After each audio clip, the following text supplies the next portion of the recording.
GST कानून fail हो गया। देश गहरे संकट में फंस गया। देश के 12 राज्यों के सामने अपने कर्मचारियों के सैलरी भुगतान का अभूतपूर्व संकट खड़ा हो गया है। यह कोई छोटे मोटे राज्य भी नहीं हैं, बड़े बड़े राज्य हैं। महाराष्ट्र, पंजाब, कर्नाटक और त्रिपुरा कोरोना काल में भी स्वास्थ्य कर्मियों को समय पर वेतन नहीं दे पा रहा है।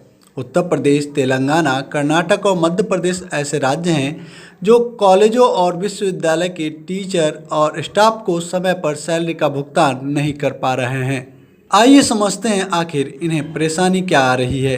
दरअसल जब जीएसटी कानून लागू किया गया तो आधार वर्ष 2015-16 को मानते हुए यह तय किया गया कि राज्यों के इस प्रोटेक्टेड रेवेन्यू में हर साल 14% की बढ़त को मानते हुए गणना की जाएगी और 5 साल के ट्रांजिशन पीरियड तक केंद्र सरकार महीने में 2 बार राज्यों को मुआवजे की रकम देगी। लेकिन शुरू से ही इस रकम को चुकाने में केंद्र सरकार देरी करती आई है। 2018-19 आते आते सरकार इसमें आनाकानी करने लगी थी। दरअसल जब से नोटबंदी लागू की तभी से देश की आर्थिक स्थिति बिगड़नी शुरू हो गई थी। 2020 आते आते तो पानी सर से ऊपर आ गया। जीएसटी कानून में तय किया गया था कि राज्यों को दिए जाने वाले मुआवजों के भुगतान के लिए मुआवजा उपकर लगाया जाएगा, इसी से मुआवजा दिया जाएगा। शुरुआत से इसमें आने वाली रकम लगातार कम होती रही।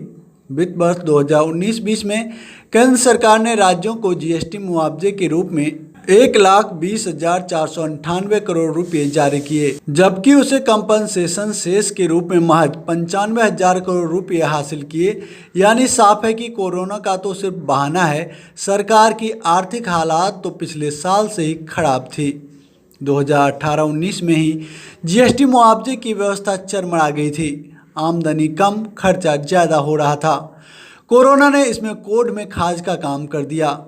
अब ऐसी परिस्थिति से निपटने के जीएसटी कानून में क्या प्रावधान किए गए थे वो समझ लीजिए। जीएसटी कानून में साफ साफ कहा गया कि राज्यों को मिलने वाला सभी मुआवजा जीएसटी फंड यानी संग्रह से दिया जाएगा।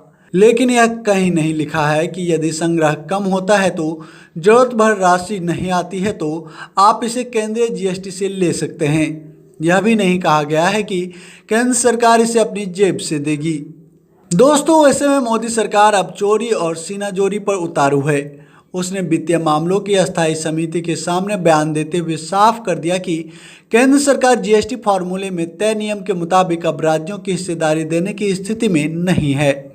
यह बयान वित्त सचिव अजय भूषण पांडे ने पिछले महीने ही दिया था। वित्त वर्ष 2019-20 के लिए तो जैसे तैसे कर मुआवजे दे दिया गया है, लेकिन 2020-21 में देने के लिए सरकार के हाथ पांव फूल रहे हैं। अभी कंपनसेशन शेष संग्रह हर महीने 7,000 से 8,000 करोड़ रुपए हो रहा था, जबकि राज्यों को हर महीने 14,000 करोड़ रुपए देने पड़ रहे थे। दरअसल जीएसटी कानून की पोल अब खुल रही है। यह कानून जल्दीबाजी में लाया गया और गलत ढंग से लागू किया गया। इस महामारी से जो आर्थिक संकट आया उसने इसकी खामियों को उजागर कर दिया है। अब इस संकट से निकल पाना बहुत मुश्किल साबित हो रहा है। दोस्तों, ये स्टोरी लिखा था गिरीश मालवीय ने, जिसे आप न्यूज़ भारती पर सुन रहे थे।